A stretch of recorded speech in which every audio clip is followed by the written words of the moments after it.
Hey guys, to help run the forums, host the website, and travel, we've introduced a universal service fee for in-depth coverage, including this video. My goal is to be unbiased and transparent. It's a privilege to serve you. This is not an endorsement. Let's get into it. Hey guys, we're visiting Aventon in Southern California and we're checking out their new model.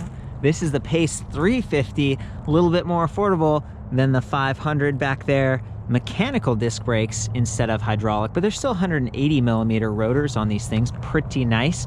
A little bit of a down spec on the drivetrain. This is entry-level Shimano tourney derailleur, 14 to 28 tooth, 7-speed, versus Shimano Altus, which is one step up, 11 to 36. So you've got a wider range of gears, and that's because this bike can go up to 28 miles per hour. It's class 3. This one's limited to 20, but they both have a trigger throttle, which is kind of nice. One thing that I noticed when reviewing the 500 earlier this year was that you had to pedal one full pedal rotation before the throttle would activate. So it's not really hot, and that might be a safety thing. So if you're just getting on the bike and you bump it, the bike doesn't take off on you. I kind of consider myself an advanced e-bike rider, so I sort of like the instant power. Not the end of the world, but I wanted to highlight that. Both of these bikes have a higher resolution cadence sensor. So that's this little plastic thing right here on the left side of the bottom bracket. It's got 12 magnets inside. It's sealed, so it's actually pretty durable, clean, looks nice. And in fact, a lot of the cables on this bike are internally routed. They've got this nice plastic wrap going on. It's a nice looking bike, and for $999, this is value price for sure. It is sold through a network of dealers. They have kind of their elite dealers. It's like 20 of them in the United States. This is sold in the US and Canada. They do ship direct. It's got a year-long comprehensive warranty, but lifetime on the frame and fork. This is all aluminum alloy. There's no suspension fork or anything built in, but they do have these higher volume tires, 27.5 by 2.2, this nice tread. I didn't see like a puncture resistant like icon or anything like that, but they do say e-bike 50, so they're rated to go a little bit faster and to support the power of an electric bike. Kenda Quick 7.5 Sport. 27.5 is a slightly larger diameter compared to 26, and that gives you a lower attack angle and just that increased air volume, which gives you a little bit of a cushy feel. That rigid fork's raked out a little bit to give you some clearance here pedaling, and there are provisions for adding fenders, front and rear. Look at these, there's 2 threaded eyelets back there, as well as a rear rack. I purposely lowered the seat here just to show you this is the small size frame. Comes in small and medium if you get the step through, which we're looking at here, and then small, medium, large if you get the high step. That one's going to be a little bit more rigid, but I like the approachability of these step through frames, and you know, it's just easier to approach. Maybe put your feet down when you're at a stop sign or something like that, and you feel stable. Swept back handlebars, but you'll notice in this case it's a rigid or kind of a fixed stem, about 90 millimeters, versus on the 500 they've got this adjustable angle stem, so it's a little bit fancier. This one has the hydraulic disc brakes we talked about earlier, but they both have motor inhibitors, because with a cadence sensor it's kind of an on-off feel. There are times where you just move your pedal a little and it's like, oh, there it got me, you know, it starts off on you. So being able to just, whoa, like pull the brakes and cut all the power to the motor instantly is great. This bike weighs about 46 pounds. Part of that's because we're looking at the small size frame versus the medium over here. This was 49.8. So, you know, 4-pound difference. Part of that comes from the battery capacity. This one's 48 volt, 11.6. And this one's 36 volt, 11.6. So it's, the voltage is a little bit lower, maybe not quite as zippy feeling. There is some efficiency gain too with a 48 volt system. And by the way, this is like $13.99 over here. So pretty good value on this for like $400 more. You get the hydraulic brakes, a bigger battery, and a more powerful motor. So this is a 350 watt planetary geared hub motor. I like that it's black. We've got these nice thick 13 gauge black spokes, mid-dish black rims, double walled, just a little bit wider than normal to support these bigger high volume tires. And I just love the reflective sidewalls. The Pace 350 comes in this kind of a, I think it's amethyst, they call it.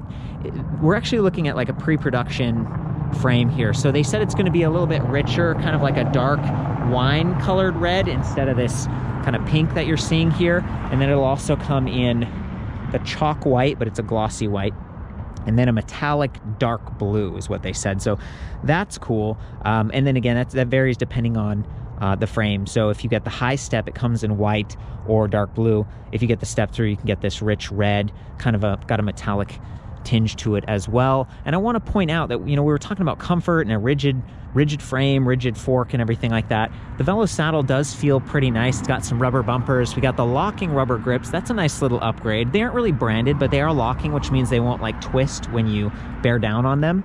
And if you wanted to get a seat post suspension for like 50 bucks or a really nice one for 150 bucks, you totally could. But keep in mind that with the step-through frame, it's 30.4 millimeter diameter. With the high-step frame, it's 31.6. I asked about that, and they were like, well, you know, this post has actually got thicker walls, and it creates some strength because the seat tube is a little bit shorter, and I guess that's just what they did to make it stronger. So there's a little bit of inconsistency between the two. I also noticed that there wasn't a slap guard here. This wire, this goes to the motor and provides power, and it's sort of mounted above the right chainstay. So if that chain bounces, it might not nick your chain, but you could always put a piece of clear masking tape here to protect it, or get like a neoprene guard on Amazon pretty affordably. I mean, it's kind of a basic drivetrain, but you still, you know, 7 speeds. It's enough to get around 20 miles per hour. It's comfortable. Climbing is okay with that 28.2 chainring. A little bit better with the 36 over there, but still, we're talking about value here. They gotta save costs on somewhere. So this is a Z chain, corrosion resistant, 170 millimeter crank arms, aluminum alloy platform pedals. These are actually pretty nice. A lot of times you'll see like the cage pedals or plastic pedals. These work pretty well, and they've got the little nubs so you won't slip off. And I just love that guide. So the plastic guide's going to keep that chain from bouncing off if you get onto some rough terrain. But it won't protect your pants or dress from touching the chain as much as like a full chain cover would. Then again, it's lighter, it's not going to rattle. The bike is pretty quiet. Aside from the motor, which is kind of zippy sounding, you know, there really aren't any extra accessories here. It doesn't come with lights or anything like that. They've just done what they could with the reflective sidewalls here, and they've really, it's neat to see high quality tires with both of these bikes, because, you know, when you get to the value price stuff, that's one of the ways that they cut down. They'll get you like the 160 millimeter rotors or something, and you really want that wider diameter to give you a mechanical advantage when stopping. Sometimes these are a little bit easier to adjust yourself, just using an Allen wrench, versus hydraulic. You might need to work with a shop. I want to point out the extra tube reinforcement here and the extra tube right here to create some stiffness. A lot of times a step-through frame like this will feel like frame flexy, but that weight is positioned low and center. So 46-pound bike, 6-pound battery versus 7 pounds over there. And we've been filming here all afternoon. These trains go by. It does come with this cup holder here that you can mount to the handlebar if you want. No bottle cage bosses, but again, with the rack bosses and fender bosses, I feel like this is a pretty, you know, there's lots of possibility with this bike, and the branding is cool and somewhat minimal, and that battery position's low. It's semi-integrated. It does have this USB charging port, I thought, right? But if we come back here and we look at the full production version, it actually has a little label. It says data port not for charging. So this is just for, I guess, software updates. So that's kind of a bummer. Sometimes if you got your phone mounted for GPS or something, it'd be nice to tap into the battery. The Pace 500 actually has an optional upgrade battery, and it's like 48 volts, 14 amp hours, and part of that's because, you know, you're using the power faster when you're a higher speed and a little bit more power, 500 versus 350. The replacement batteries, I think, are like $3.99 or something. It seems fairly affordable, and I really like the charger, so I brought it with. It's only 1.3 pounds. It's somewhat compact. It puts out 3 amps versus a lot of other chargers I see. They only put out 2 amps. They don't charge as fast. So that bike should fill up in a matter of, you know, 4 hours or so if you're completely drained. And that's kind of neat, you know, get out there a little bit more quickly and enjoy yourself. A lot of times, a bike like this, if you got it for school or work, like a commuting situation, you might park the bike at the rack. The display is not removable, but the battery is. So you could take this into your office or whatever and top it off and then double your range. I'd say the minimum range on this is probably 25 miles. Come on. See, it's spring loaded, right? So you gotta do that. There we go. Just kind of tips out, and that little handle could help you lift it. This is what it looks like. So you want to store this in a cool, dry location. 36 volt, 11.6 amp hours, 417.6 watt hours. I'd call this below average in terms of capacity. For like the 2019 season, I'm seeing a lot of batteries that are like 500 watt hours. And you know, that said, it's a bit of a power sipping drive system here, the 350 watt versus 500. So I still think that's gonna do all right. Careful not to drop that. If you know you aren't gonna use the bike for extended period of time, it's good to store it at like half full so the cells aren't being stressed, and you can see how full it is just by pressing that little power icon there, and it gets a little readout. There are only 4 ticks, so they're like 25% increments. I'm gonna jump into the display panel now because it's a lot more precise. And in my experience, you kind of need to press this button first and then press up here to wake it up. Okay, we got a little bit of shadow because of the cup holder, so I'll turn the bar to help, but that's like a 2-step process. It's nice when everything is just 1 step, but at least it's up high. It's fairly easy to reach. And down here, the charging port, you know, it's a little bit close to that crank arm, so you want to be careful if you're plugged in not to pedal and snag it. Got that little rubber cover. I've had some, you know, you kind of need to line it up just right before you push in too, so I wanted to comment on that. So coming back to the display, we turned it on with that M button over here. We've got an energy bar, that's like your charge level indicator, 10 dots, so 10% increments, that's pretty precise, way more precise than 4 dots, and a lot of times I'll see e-bikes with just 5 dots, 20% increments. And in the middle, we've got speed in miles per hour. We can switch to kilometers per hour. Pedal assist, the default is 1, but we can take it down to 0. And the throttle will actually work in 0, but again, you have to pedal like a full rotation before the throttle becomes active. Like right now, it's not. It overrides with full power all the way up to level 5. That's going to be the zippiest level of pedal assist. Going to use the battery more quickly though.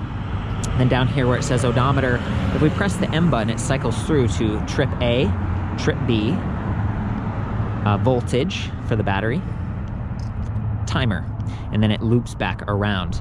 Some of the secrets on this display are if you hold the up arrow here for a second, it activates backlighting, and it's actually really nice. I was looking at this inside earlier, and you can adjust the brightness on that. I'll show you in a second. And if we hold the down arrow here, we get walk mode.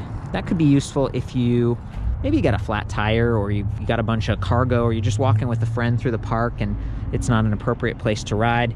P.S. We're kind of out in front of the offices here. This is probably not an appropriate place to ride, but we're trying to be respectful. We walk the bikes over here to take care of this landscaping.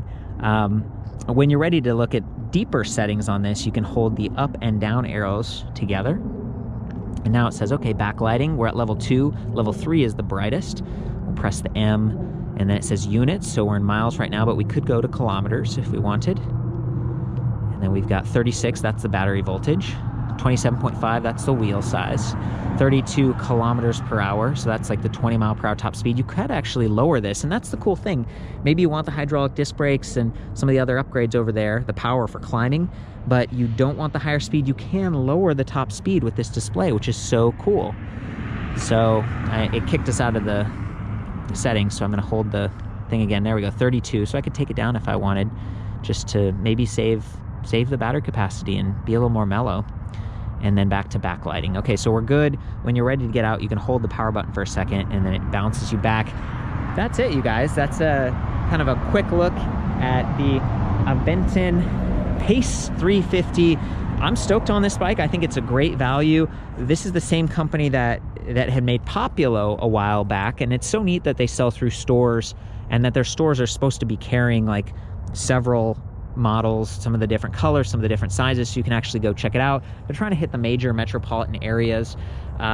You may not live near one of those. If you do, it's a great thing, especially for this price point. But if you don't, you know, check the review. I've measured everything to try to give you guys some feedback of whether it'll fit in your house and all the different details. But then you can order it online and they'll ship it to you. And apparently they ship it, you know, the derailleur's not on it. So there might be some assembly required, but hopefully it won't get damaged, because one of the things they do not have is a derailleur guard, which I see on some of the other affordably priced direct-to-consumer e-bikes. And that can just protect this from getting kicked or bumped. But, you know, really these cables seem to be pretty well tucked in. They're not like really coming out from the, you know, they're not gonna get snagged as easily as some of the really basic bikes. So I think that's it. Luis is gonna hop on this bike with me. We're gonna go take a ride. So hey guys, this is Luis. He does customer support. You might end up talking to him. Oh, yeah. Hopefully not, but he's one of the guys on the team. He's on the Pace 500. I'm on the 350 to start, and I'm just gonna, you know, pedal along and show you what this thing sounds like.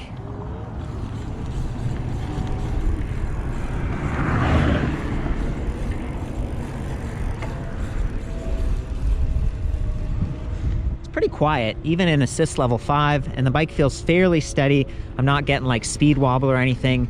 It zips up to 20 miles per hour pretty quickly, and there is a little bit of brake rub, so one of the disc brakes might be bent a little bit.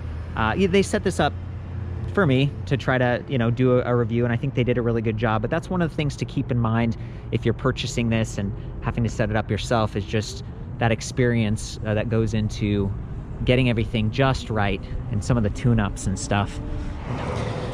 Okay guys, from here you can see the bottom bracket, crank arms, pedals, and that nice plastic guide that's going to keep that chain on track. I really like that. 42 teeth on that chain ring.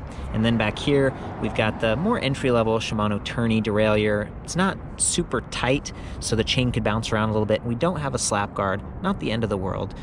14 to 28 tooth on that cassette, 7 gears, and it's a hub motor. So, you know, shifting is really independent from the motor, and this thing will freewheel efficiently. You're not going to get drag as you would with a gearless hub motor, for example. This is also smaller, it's lighter, and that's part of what contributed to the slightly lighter weight, 46 pounds on the small size frame here. So yeah, let's do it. I'm going to be in the highest level of assist just so that the motor noise is the most pronounced that you would have. And listen for how quickly it starts and stops relative to my pedal strokes. That's that higher kind of 12 magnet, higher resolution cadence sensor we talked about earlier.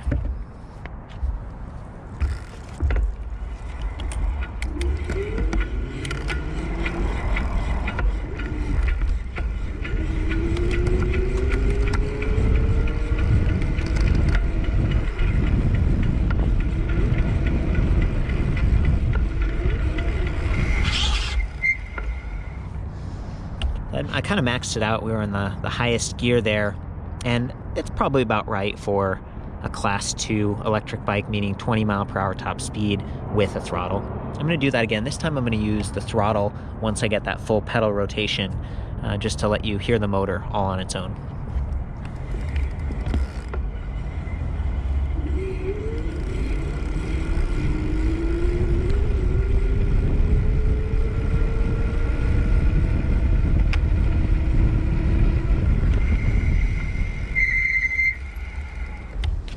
It's definitely a smoother ramp up. It's not quite as zippy as the Pace 500, which is to be expected. That's part of what uses less energy, keeps it lighter weight. I think that's about it. Hey guys, we had fun out doing the rides and everything, but I had a chance to come in and check out the warehouse here, and I was really impressed just how big this place is, how many bikes they've got. Those are some of the non-electric bikes. This is a bike that's been customized a bit and it's ready to go. And then they just opened this one because, you know, it's always interesting to see like what kind of work you're gonna have to do if you buy this direct, if you don't live near one of the shops. So it looks like both wheels are off of the frame. There's the seat post and the saddle. Up here, we're gonna need to put on the handlebars. That's the stem right here would kind of clamp onto that. And then way down there, there's actually the derailleur has to be mounted. So it's not pre-mounted. I would say this is, you know, it's probably the charger in here, maybe some of the pedals. There's more work that has to be done with this bike than some of the other ones I've seen direct order. But the box is a little bit more compact, maybe a bit easier to move. It's got these nice handles and stuff. I'm saying this because it's like you're getting a good price point, but there's probably going to be some more time and effort involved in building and then just tuning this up. You might get to work with like a local shop, or you could call VeloFix or Beeline, one of the mobile bike repair services, to help you get that last bit dialed in. You might need some different tools. Luis, do you know what kind of tools people would need? Or yeah, so they're gonna need a couple wrenches and a couple hex keys. We do offer some free multi-tools, a 15mm pedal wrench. Cool. And yeah, that's about it. But usual, most common house tools will work. Okay. Yeah. Okay, that's a good idea. So I'm guessing, depending on your skill level, it could take an hour to build that. Yes, just about. And we have a very informative YouTube video that you could see for yourself what it requires to build it, and it's going to give you everything from beginning to end. Perfect, man. That's great. Yeah, and these guys do have a really good website. It shows all the different colors, different angles and stuff. So I'm trying to give you like the authentic, independent feel, but more and more companies, especially some of the bigger companies that do this a lot, have great resources, and I hope that helps you out.